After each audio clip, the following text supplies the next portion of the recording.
বন্ধুরা, আজকের ভিডিওটা খুবই ছোট। 25 এপ্রিলের ভিডিও দেখছো, দুপুর 11টা 52। তার আগে অনেকটাই কাজ করেছি, তো তোমাদের আর সেগুলো ভিডিও করিনি বলে দেখাতে পারছি না। এই শ্রীলক্ষ্মীটা কাপড় পরানো অবস্থায় তো দেখেই ফেলেছিলে, আর তারপর কিন্তু আমি পার লাগিয়ে নিয়েছি। আর ওইদিকে যে বিপত্তারিণীটা দেখছো, ওই বিপত্তারিণীটার পিনাকি মানে বিক্রম করছিল আর কি, ওর বেদিটা বাড়াতে হয়েছিল আমাকে। তো পেছনের যে কাজগুলো দেখছো ওগুলো কিন্তু সব আপকামিং, তো খুব একটু প্রেশার আবার পড়েছে অলরেডি। তো তার জন্য আমি ভিডিও আজকে বেশি ঠিকঠাক করতে পারিনি বলে এত ছোট একটা ভিডিও।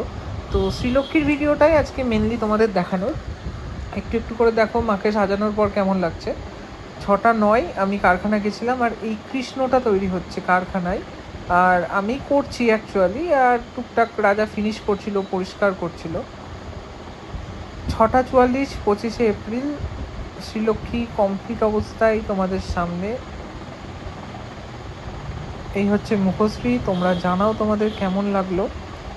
মৌসুমি দিদিভাইয়ের কাছে পৌঁছে গেছে, তোমরা এই ভিডিওটা দেখছো। আর এর ব্যাকগ্রাউন্ড নেই, কারণ দিদিভাই যে মানে মন্দির বা সিংহাসনে রাখবেন তার পেছনে পুরো ইচিংয়ের কাজ করা আছে, তো সেই জন্য দিদিভাই বললো যে ব্যাকগ্রাউন্ড না করতে।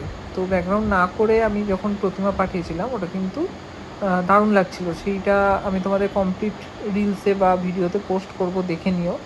আর এবার এই জগদ্ধাত্রী প্রতিমার পালা। এই জগদ্ধাত্রী প্রতিমার মুখটা খুব ছোট লাগছিল। বাঁকুড়া যাবে এই জগদ্ধাত্রী প্রতিমাটা, দাদা হয়তো শিয়ালদা থেকেই কালেক্ট করবেন, জেনার ঠাকুর।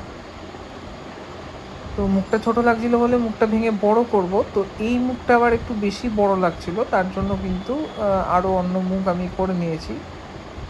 হাতের পাতাও মোটামুটি লাগিয়ে নিয়েছি। রাত্রে খাবার আমার ম্যাগি, কারণ আমি মোটা হয়ে যাচ্ছি। যাই হোক, 12টা 37, মোটামুটি হাতের মুঠো পায়ের পাতার চেটোই মাটি দিয়ে এই কাজটা এত দূর থাকলো।